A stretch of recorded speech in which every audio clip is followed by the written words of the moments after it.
పరిశుద్ధుడు, పావనుడు, నిత్యుడు, ఆది సంభూతుడు, దేవకుమారుడై ఉన్న క్రీస్తు యేసు ప్రభు యొక్క పావన అమూల్య ప్రశస్తమైన ఆశీర్వాదములు మనందరికీ సమృద్ధిగా తోడయుండును గాక. ఆమేన్. అందరికీ మరణాత. ధ్యానం చేసుకున్నాక ముందు రేపటి నుండి మన గుంటూరు సంఘములో సంధిపురులైన వారికి వచ్చిన దర్శనం బట్టి దైవజనులు దేవదాసయ్య గారు ఏర్పాటు చేసిన మోషే సుఖోపవాస ధ్యాన దినాలు మనం ఆచరించనయ్యుంటూ ఉన్నాము. వరముల కొరకైన ఉపవాసం, అలాగే రాకడ సిద్ధపాటు కొరకైన ఉపవాసం మనం ఆచరిస్తూ ఉన్నాము. మోషే గారి జీవితంలో 240 దినాలు మోషే ప్రవక్త సీనాయి కొండపై దేవునితో సహవాసం చేసిన వారై ఉన్నారు.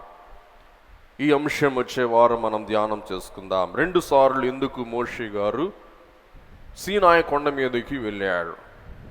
ఏది ఏమైనా మోషే గారు తన జీవితంలో 2 సార్లు సీనాయి కొండ మీదకు వెళ్ళి దేవుని శాసనములు, దేవుని ఆజ్ఞలు అందుకొని తన జనాంగమునకు అందించిన వారు అయ్యుంటూ ఉన్నారు. యేసుక్రీస్తు ప్రభువు కూడా తన జీవితంలో 2 ప్రాముఖ్య 40 దినాలు పాటించిన వారై ఉన్నట్లు మనం చూస్తూ ఉన్నాం. మొదటి 40 దినాలు శరీర రూపిగా ఉన్న ప్రభువే కొండ మీదకు వెళ్ళి, శోధనల కొండ మీదకు వెళ్ళి ఉపవాసం ఉండి ఏకాంతముగా దేవునితో, తండ్రితో సహవాసము చేయుట మొదటి 40 దినాలు అయి ఉంటూ ఉన్నవి.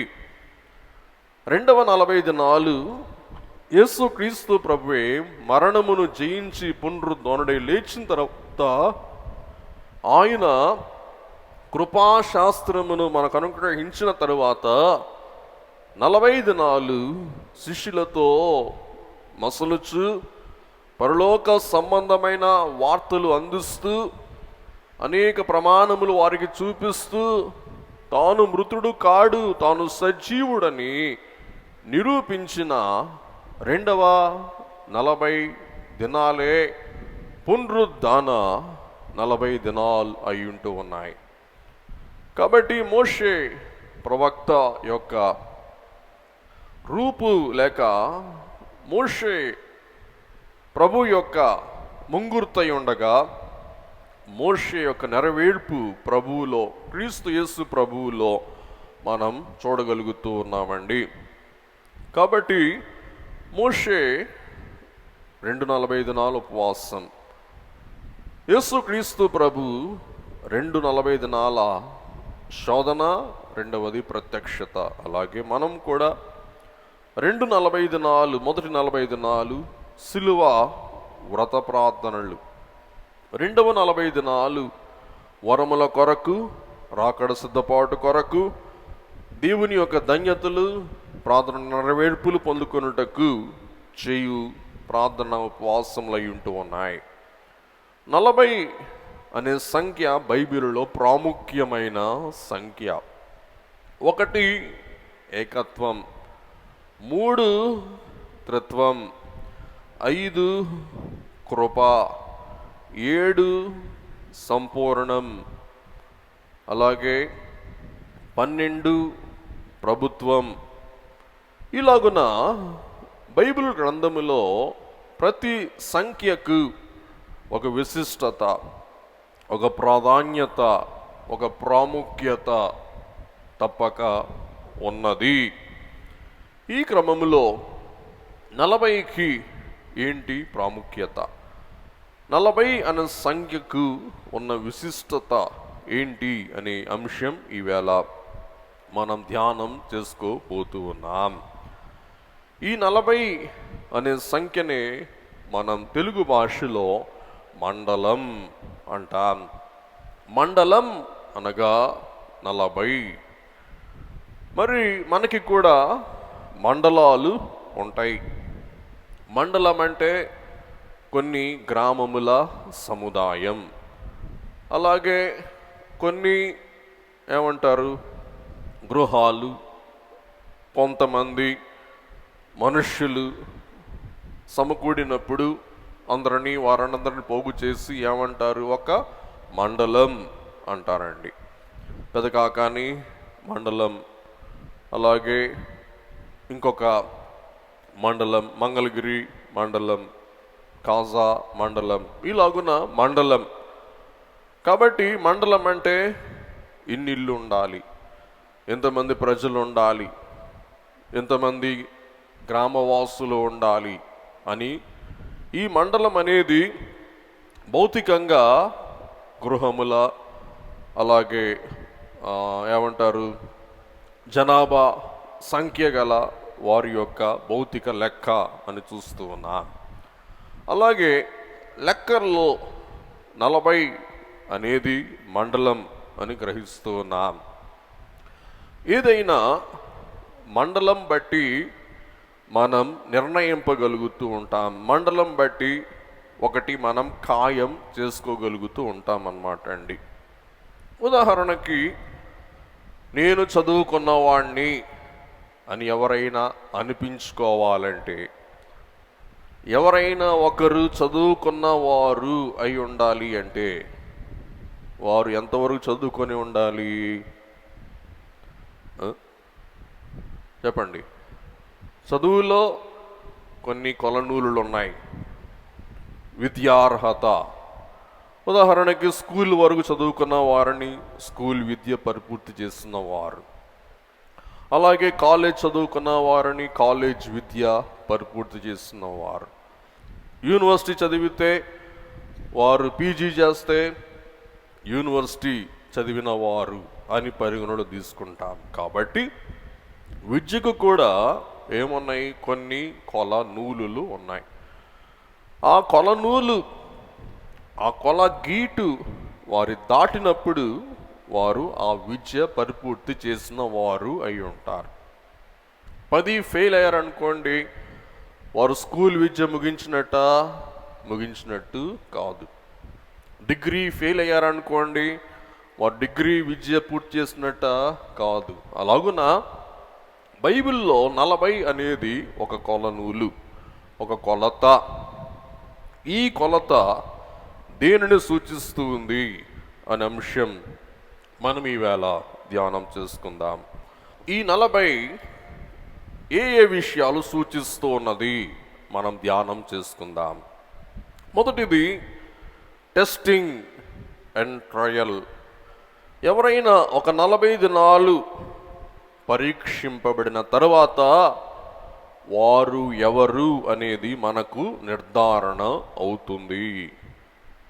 పరీక్ష, పరిశోధన యొక్క సూచన మండలం అనగా 40. కాబట్టి 40 రోజులు వారిని ఒక పరీక్ష పెట్టి ఆ పరీక్షలో 40 రోజులు జయిస్తే వారు జయవంతులు, విజయవంతులు.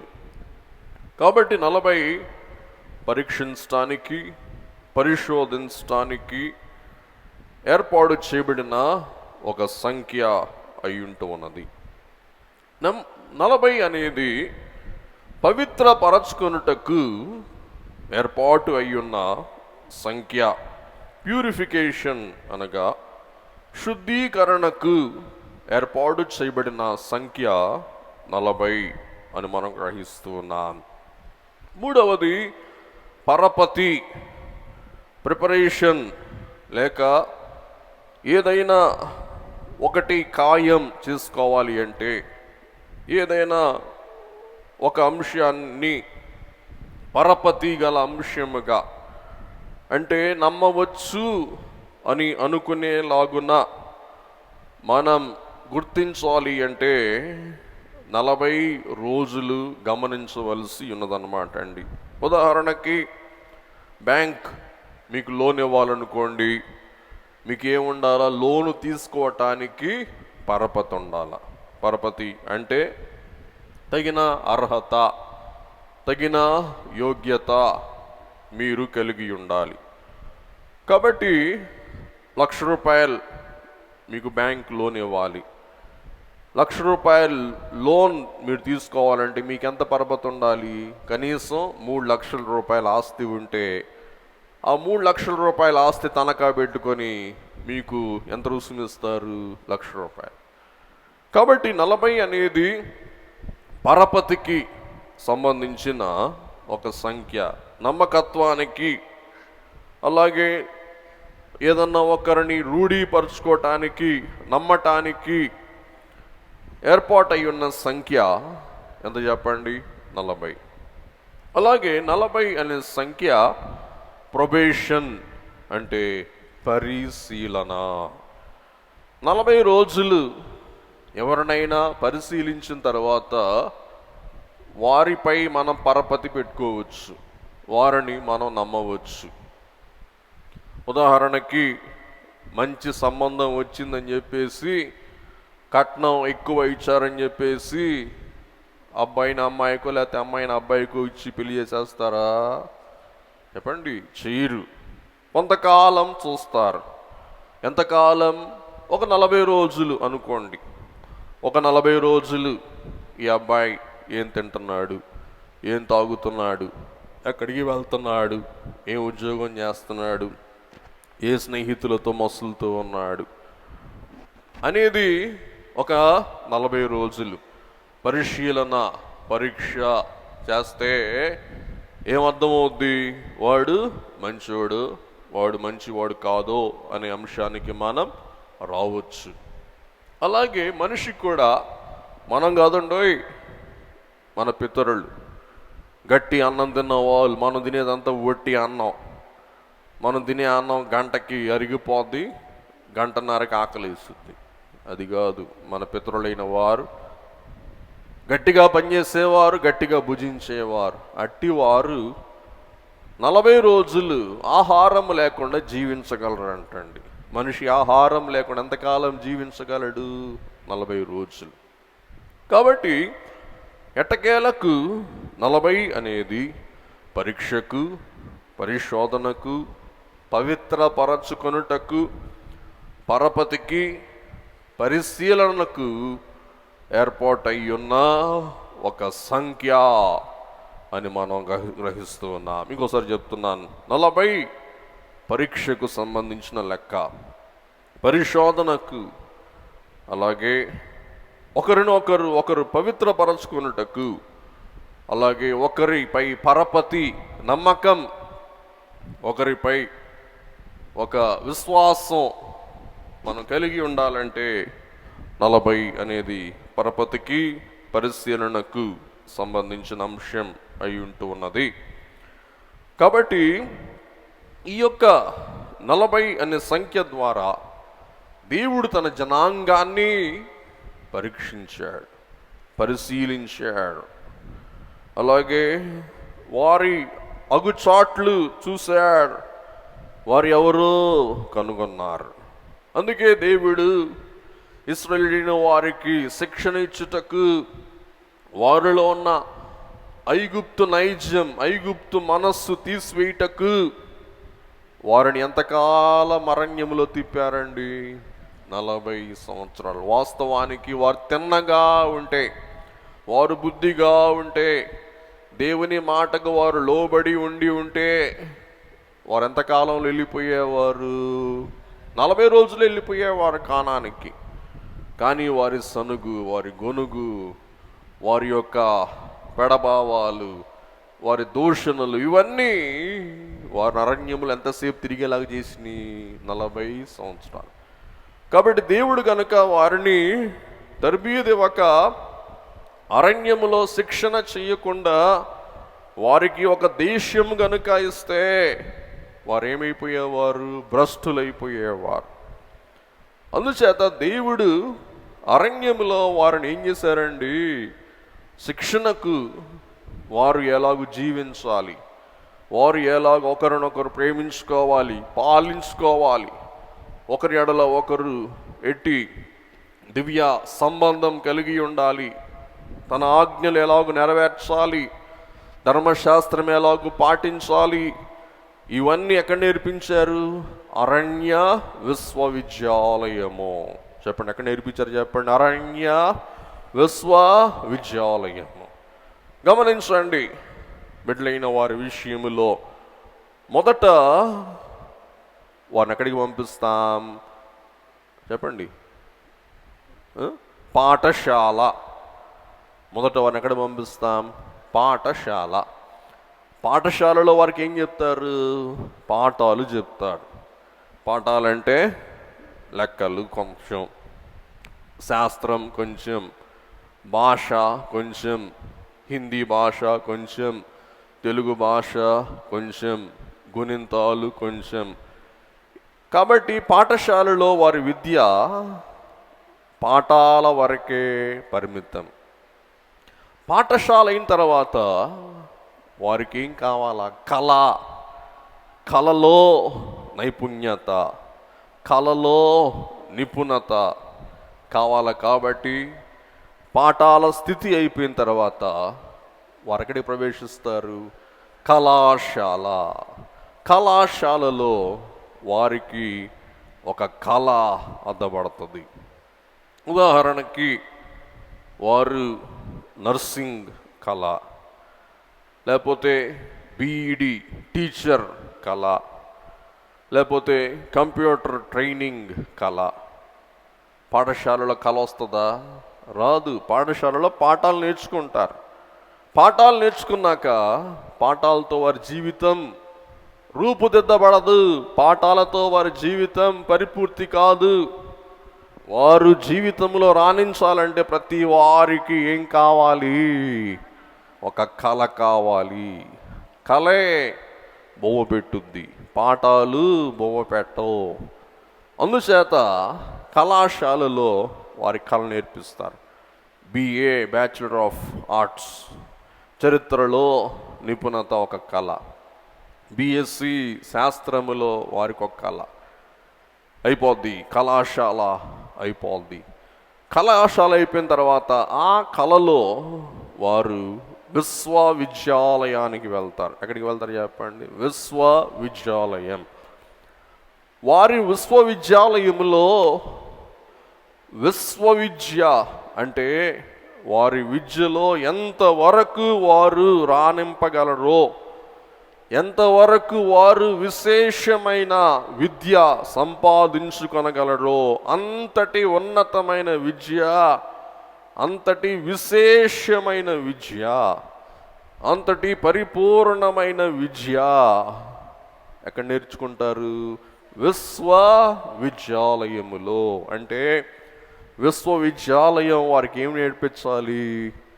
వారి కళకు సంబంధించిన విశేషమైన విశ్వం సంబంధించిన విద్య అంతా కూడా వాడెక్కడ నేర్చుకుంటారు? యూనివర్సిటీలో. కాబట్టి ఇంకా విశ్వవిద్యాలయానికి మించిన విద్యాశాల మనకు సహజంగా ఇప్పుడు కనపడదు, యూనివర్సిటీ.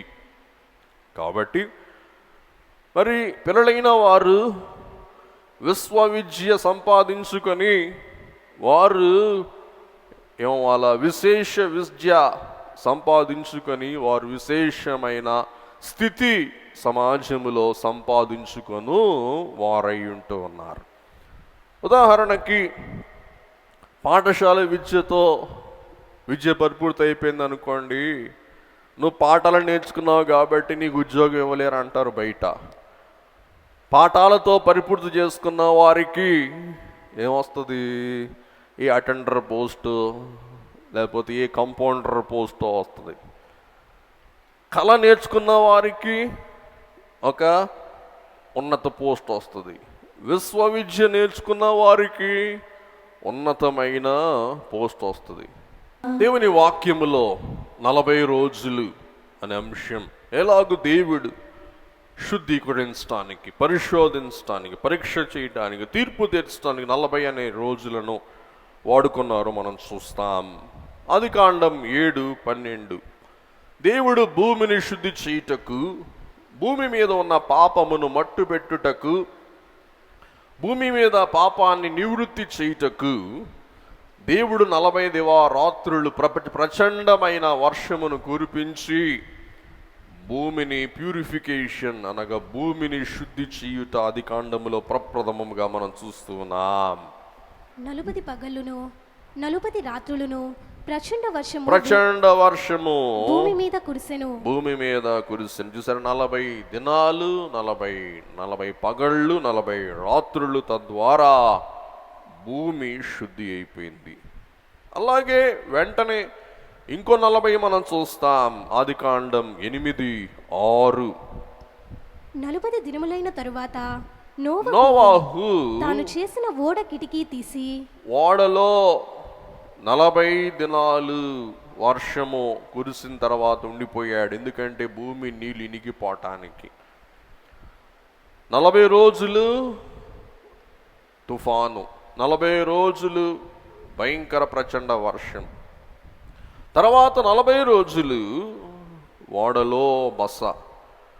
నీళ్లు దిగినాయా లేదా, నీళ్ళు ఇనిగిపోయినాయా లేదా చూడటానికి కూడా 40 రోజులు. వర్షం కురిసింది 40 రోజులు, వర్షపు నీళ్లు ఇనికింది 40 రోజులు. మనం గ్రహిస్తూ ఉన్నాం. త్వరగా ముందుకెళ్దాం. తరువాత మనం చూస్తే మోషే 40 రోజులు. నిర్గమాకాండం 24:18 ఇప్పుడే మనం చదువుకున్నాం. అప్పుడు మోషే ఆ మేఘములో ప్రవేశించి కొండ మీదకి ఎక్కెను.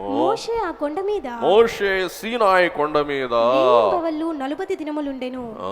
40 పగళ్ళు 40 రేయింబగళ్ళు. రేయి అంటే పగళ్ళు, రాయి లేకపోతే రేయింపగళ్ళు.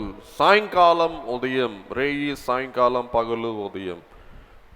ఆ కొండ మీద దేవునితో సహవాసం పరిపూర్ణంగా సాగించటం మనం చూడగలుగుతున్నాం. రెండవ 40 దినాలు నిర్గమాకాండం 34:28. ఎందుకు రెండు 40 దినాలు? వచ్చే వారం మనం ధ్యానం చేసుకుందామండి. 40 రేయింబగళ్ళు యెహోవాతో కూడా కొండ మీద ఉండెను. చూసారా, ఈ 40 దినాలలో కలిగిన సంగతులు మనం గ్రహించుకుందాం. అలాగే మోషే గారు ఈ 40 దినాలు కలిపి తన వాక్యంలో తెలియచేస్తారు. ద్వితీయోపదేశకాండం 9:18-25 ఈ విషయాలు మనం చూడగలం. మీరు యెహోవా దృష్టికి ఆ చెడు నడత నడిచి చేసిన మీ సమస్త పాపముల వలన ఆయనకు కోపము పుట్టింపగా చూచి, మునుపటి వలె అన్నపానములు మాని, అంతకు ముందు వలె మళ్ళా నేను అన్నపానములు మాని 40 పగళ్ళు 40 రాత్రులు నేను యెహోవా సన్నిధిని సాగిలపడితిని. కాబట్టి ఇంటికి వెళ్ళి మిగతా విషయాలు చదువుకోండి, మీ వాక్యం ధ్యానం చేసుకోండి. మునుపటి వలె అంటే ముందు ఉన్నారు, రెండోసారి ఉన్నారు, 2 సార్లు 40 దివారాత్రులు. ఇశ్రాయేలు వారు ఇప్పుడే మనం చెప్పుకున్నాం. సంఖ్యాకాండం 14:33. మీ శవములు ఈ అరణ్యములో క్షయమగు వరకు మీ పిల్లల అరణ్యములో 40 ఏండ్లు తిరుగులాడుచు మీ వ్యభిచార శిక్షను భరించెదరు. దుష్టులు ఐగుప్తు నైజముతో బయలుదేరిన ఐగుప్తు స్వభావము గల వారు రాలిపోయే వరకు దేవుడు 40 సంవత్సరాలు వారిని అరణ్యములోనే రాల్చే వరకు అరణ్యంలో 40 ఏళ్ళు తిప్పారంటండి. ఎందుకు? ఐగుప్తు సనగు, ఐగుప్తు తత్వం, ఐగుప్తు బుద్ధి, ఐగుప్తు నైజం కలవారందరినీ రాల్చే వరకు దేవుడు వారిని ఏం చేశారండి? అరణ్యములోనే 40 ఏండ్లు త్రిప్పిన వారై ఉంటూ ఉన్నారు. ఏలియా ప్రవక్త దేవుని వాక్కును బట్టి 40 దివారాత్రులు అరణ్యములో నడిచి దేవుని కొండ అయిన హోరేబు యొద్దకు ఎక్కి వెళ్ళుట 1 రాజులు 19:8 మనం చూస్తాం. అతడు లేచి భోజనము చేసి ఆ భోజనపు బలము చేత 40 రాత్రింపగళ్ళు ప్రయాణము చేసి దేవుని పర్వతమని పేరు పెట్టబడిన హోరేబునకు వచ్చాను. చూసారు, ఏలియా గారి వ్రతం 40 రోజులు. 40 రోజులు ప్రయాణం చేస్తే తప్ప, 40 రోజులు దేవుడు ఏలియా సహనాన్ని, ఏలియా యొక్క భక్తిని, విశ్వాసమును పరిశీలిస్తే తప్ప హోరేబు కొండ యొద్దకు ఏలియా ప్రవక్తను చేర్చలా. హోరేబు కొండ యొద్ద దేవుడు ఏలియాతో మాట్లాడలా. ఏలియా గారికి కూడా ఎంతకాలం పరీక్ష కాలం పరిపూర్తి చేయవలసి వచ్చిందండి? 40 రోజులు. చూసారా, 40 అనేది పరీక్ష, 40 అనేది శుద్ధి. 40 రోజులు నడుచుకుంటా తన ఓపిక, తన శక్తి, తన భక్తి, తన సామర్థ్యం రుజువు చేసిన తర్వాత హోరేబులో మెల్లని స్వరముతో ఆందోళనతో ఉన్న ప్రవక్తతో యెహోవా దేవుడు సంభాషించుట మనం చూస్తూ ఉన్నాం. ఇప్పుడే మనం చెప్పుకున్న మత్తయి సువార్త 4:2 యేసుక్రీస్తు ప్రభువు కూడా 40 దినములు 40 రాత్రులు ఉపవాసముండిన పిమ్మట ఆయన ఆకలి కొనగా, తరువాత పునరుద్ధాన 40 దినాలు అపోస్తలుల కార్యములు 1:3 ఆయన శ్రమపడిన తరువాత 40 దినముల వరకు 40 దినాల వరకు వారికి అగపడుచు దేవుని రాజ్య విషయములను గూర్చి బోధించుచు అనేక ప్రమాణములను చూపి వారికి తన్ను తాను సజీవునిగా కనపరుచుకొనెను. గమనించండి, 40 రోజులు ప్రభు అలాగు చేస్తే తప్ప తన కార్యం పరిపూర్తి కాదు. యోనా గ్రంథం 3వ అధ్యాయం 4వ వచనం. అలాగే ఆ పట్టణములో ఒక దిన ప్రయాణమంత దూరము సంచరించు ఇక 40 దినాలకి నినెవే పట్టణము నాశనమగునని ప్రకటన చేయగా, దేవుడు 40 రోజులు నినివే వారి గడువు ఇచ్చాడు. 40 రోజులు మీరు శుద్ధి చేసుకోండి, ప్యూరిఫికేషన్. 40 రోజులు మీకు గడువు. 40 రోజుల తర్వాత మీకు శిక్ష ఉంటుంది, పరీక్ష ఉంటుంది. ఆ గడువు వారు వాడుకున్నారు, వారు ధన్యులయ్యారు. అలాగే వేగచూచు వారు కానాను వెళ్ళి వేగచూచిన కాలమే, పరీక్షించి వచ్చిన కాలమే సంఖ్యాకాండం 13:25. 40 రోజులు వారు చూస్తే తప్ప వారు నికరానికి రాలా. వారు 40 దినములు ఆ దేశమును సంచరించి చూచి తిరిగి వచ్చిరి. గమనించండి, ఇశ్రాయేలీయులైన వారి యొక్క వేగువారు 40 రోజులు చూస్తే తప్ప సరైన సమాచారం వారు ఇవ్వలేదు. 4 రోజులు చూడలా, 40 రోజులు చూసి రమ్మని దేవుడు చెప్పాడు. 40 రోజులు చూస్తే తప్ప మీరే మహాడబాకండి అని దేవుడు చెప్పాడు. అలాగే మనం కూడా 40 రోజులు పరీక్షిస్తే తప్ప ఒక నిర్ణయానికి మనం రాకూడదు అని దీన్ని బట్టి గ్రహిస్తూ ఉన్నాం. అలాగే గొలియాతు, ఇశ్రాయేలులైన వారు 40 రోజులు సవాల్ చేస్తున్నాడు. రండ్రా, ఎవడొస్తాడు రండ్రా, మగోడు అనేవాడు రండ్రా. 1 సమూయేలు 17:16. ఆ ఫిలిస్తీయుడు ఉదయమునను సాయంకాలమందును బయలుదేరుచు 40 దినాలు వారిని పందెంగా వేసాడండి. 40 రోజులు. రండ్రా, ఎవడొస్తాడు, నన్ను ఓడించండి, మీరందరూ కలిసి నన్ను ఒక్కడిని ఓడించండి. ఎవరు రాలేదు. కానీ దావీదు ఏం చేశాడండి? ఒక్కడే వెళ్ళి ఫిలిస్తీయుని ఓడించుట మనం చూస్తూ ఉన్నాం. అలాగే 40 రోజులు దేహాన్ని సిద్ధపరచు దినాలు. వింతగా ఉంటుంది చూడండి. ఆదికాండం 53వ వచనం. సుగంధ ద్రవ్యములతో సిద్ధపరచుబడి వారి కొరకు దినములు సంపూర్ణమగునట్లు అతని కొరకు 40 దినములు సంపూర్ణమాయెను. అతని కొరకు 40 దినాలు సంపూర్ణమాయెను. కాబట్టి బహుశా ఎంబామింగ్ అంటే చచ్చిపోయిన దేహం, వారి నమ్మకం తిరిగి లేసుద్ది. కాబట్టి వారు 40 రోజులు దేహానికి ఏం చేసేవారంట? సుగంధ ద్రవ్యాలు రాసి దేహాన్ని సిద్ధం చేసేవారంట. ద్వితోపదేశకాండం 25:3. 40 దెబ్బలు కొట్టింపవచ్చును. 40 దెబ్బలు కొట్టింపవచ్చు, అంతకు మించకూడదు. ఇప్పుడు కాదు, ఇప్పుడు కొడితే సస్తారు, కొట్టబాకండి. దోషులైన వారిని ఎన్ని దెబ్బలకు మించకూడదు అంటండి? 40 దెబ్బలకు మించకూడదు అని మనం చూస్తూ ఉన్నాం. తరువాత మనం ముందుకు వెళ్ళి ఆలోచిస్తే సంసోన్ న్యాయాధిపతుల గ్రంథం 13వ అధ్యాయం 1వ వచనం. ఇశ్రాయేలీయులు మరలా యెహోవా దృష్టికి దోషులు కాగా యెహోవా 40 సంవత్సరములు చూసారా, యెహోవా 40 సంవత్సరములు వారిని ఫిలిస్తీయుల చేతికి అప్పగించెను. ఎవరి చేతికి అప్పగించారంటండి? ఫిలిస్తీయుల చేతికి వారిని అప్పగించి, వారికి బుద్ధి చెప్పి, వారిని పరీక్షించి, వారిని శుద్ధీకరించడానికి శత్రువుల చేతికి వారిని 40 సంవత్సరాలు అప్పగించడం మనం చూస్తూ ఉన్నాం. ఇంకొక వింత విశేషం ఏమనగా, దావీదు పరిపాలన కాలం 40 సంవత్సరాలు, సొలొమోను పరిపాలన కాలం 40 సంవత్సరాలు. 2వ సమూయేలు 5:4. దావీదు 30 ఏండ్ల వాడై 30 ఏండ్ల వాడై ఏలనారంభించి 40 సంవత్సరములు పరిపాలన చేసి 40 సంవత్సరాలు పరిపాలన చేసెను. దావీదు పాలనా కాలం 40 ఏండ్లు. సొలొమోన్ 2వ దినవృత్తాంతములు 9:30.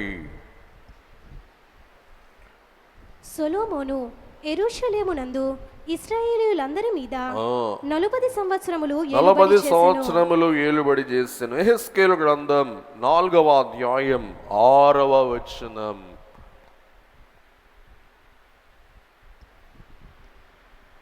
ఆ దినములు గడిచిన తరువాత కుడి ప్రక్కను పండుకొని ఉండి 40 దినములు యూదా వారి దోషమును భరింపవలెను.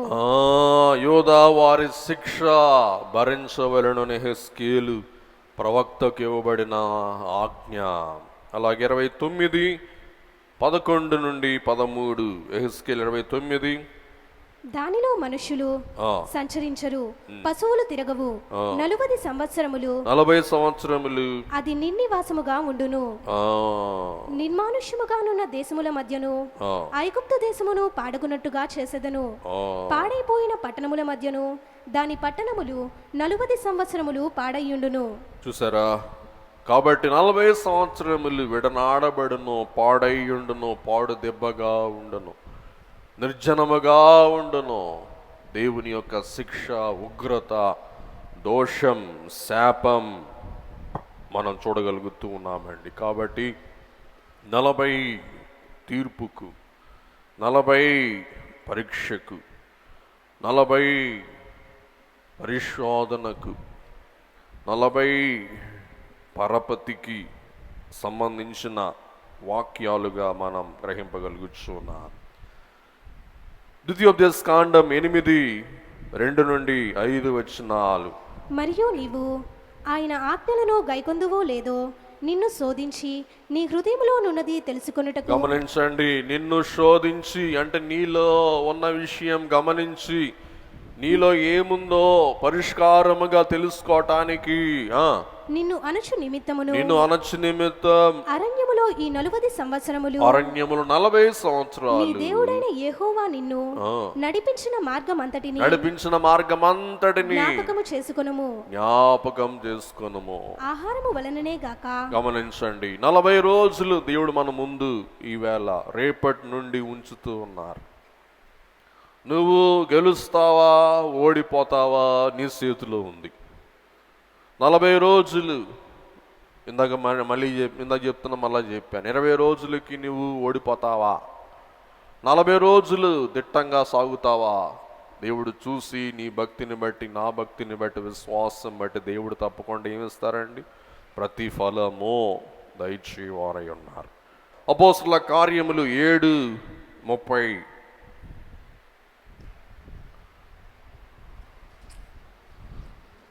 40 ఏండ్లైన పిమ్మట సీనాయి పర్వతారణ్యమందు 40 ఏండ్లైన తర్వాత సీనాయి పర్వత అరణ్యమందు ఒక పొదలోని అగ్ని జ్వాలలో ఒక దేవదూత అతనికి అగబడెను. ఒక దేవదూత మోషే కనబడెను. గమనించండి, దేవుడు మోషేను కూడా మిద్యాను అరణ్యములో ఎంతకాలం పరీక్షించాడు? 40 రోజులు. మోషే విద్య ప్రావీణ్యుడు, జ్ఞానవంతుడు, సకల విద్యల ప్రావీణ్యుడు, ఐగుప్తు యొక్క అన్ని విలువిద్యలు నేర్చుకున్న మహామేధావి.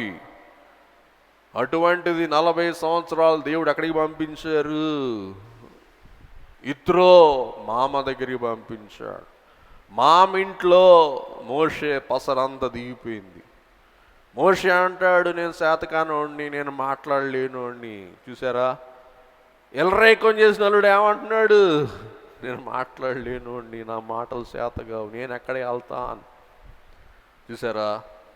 రాజుగా 40 సంవత్సరాలు, ఇంటి అల్లుడుగా, ఎల్రైకం చేసిన అల్లుడుగా 40 సంవత్సరాలు, కడకి 40 సంవత్సరాలు ప్రవక్త. కాబట్టి 40 సంవత్సరాలు మోషేను దేవుడు నిర్వీర్యం చేసి, నాకు ఏమీ లేదని ఒప్పించి, దేవుడు తన శక్తిని మోషేకి ఇచ్చి ఏం చేశాడు? తన జనాంగమును నడిపించిన నాయకుడై ఉంటున్నాడు. ముగించేసుకుందాం. 2వ తిమోతి పత్రిక 3వ అధ్యాయం 16-17 వచనాలు. దైవజనుడు సన్నద్ధుడై సిద్ధపడిన వాడై ప్రతి సత్కార్యమునకు పూర్ణముగా సిద్ధపడినట్లు చాలు. మనం దైవజనులముగా, దేవుని జనులముగా సన్నద్ధులమగుటకు, అలాగే సత్కార్యమునకు సంపూర్ణంగా సిద్ధపాటు కలిగియుండునట్లు దేవుడు ఈ 40 రోజులు మనకు దయచేస్తూ ఉన్నారు.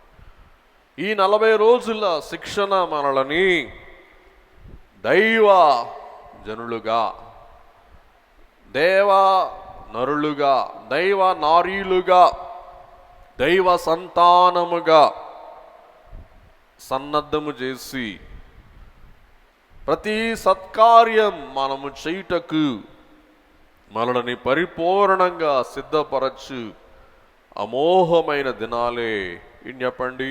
ఈ 40 దినాలు. కాబట్టి 40 దినాలలో 40 ఆశీర్వాదాలు, భాగ్యాలు మనకు ఇమిడి ఉండగా గమనించి ఏకీవించండి. మరి ముఖ్యంగా ఒక మాట చెప్పి ముగించేస్తున్నాను. దయచేసి దైవజనులు మనకు నేర్పించిన అంశం 3 గంటల నుండి 10 గంటల వరకు పస్తు అంటే ఉపవాసం. ఇదే సుఖోపవాసం. ఏం చెప్పండి? 3 నుండి 10 గంటల వరకు. 10 గంటల తర్వాత అల్పాహారం. మీ ఇష్టం. బలహీనస్తులు చేయొద్దు. కావాలని శక్తికి మించి ఉపవాసం చేసి చచ్చిపోయిన ఉన్నారు, నాకు తెలుసు. అంచేత షుగర్ పేషెంట్లు, బీపీ పేషెంట్లు, థైరాయిడ్ పేషెంట్లు బిళ్ళలు వేసుకునేవారు చెయ్యవద్దు. వేళకి బిళ్ళలు వేసుకోండి, బిళ్ళలు మానొద్దు. బిళ్ళలు మాంటే మీకు హాని. అంచేత మీరు భోజనం చేయండి. ఎవడైతే ఓపిక ఉందో, బలం ఉందో, శక్తి ఉందో చేయగలరు. అందుకే ఏ ఉపవాసం ఇది? సుఖోపవాసం. ఈవేళ అన్నీ సుఖమైపోయినాయి మనకి. వండుకోవటం సుఖమైపోయింది, తినటం సుఖమైపోయింది, అలాగే తిరగటం చెప్పండి సుఖమైపోయింది, ప్రార్థన చేసుకోవటం సుఖమైపోయింది, బైబిల్ చదవటం సుఖమైపోయింది. ఇంకా కష్టం ఏముంది చెప్పండి? అందుచేత మనల్ని చూసే దైవజనులు ఇప్పుడు పెట్టాడు. ఏం ఉపవాసం? సుఖోపవాసం.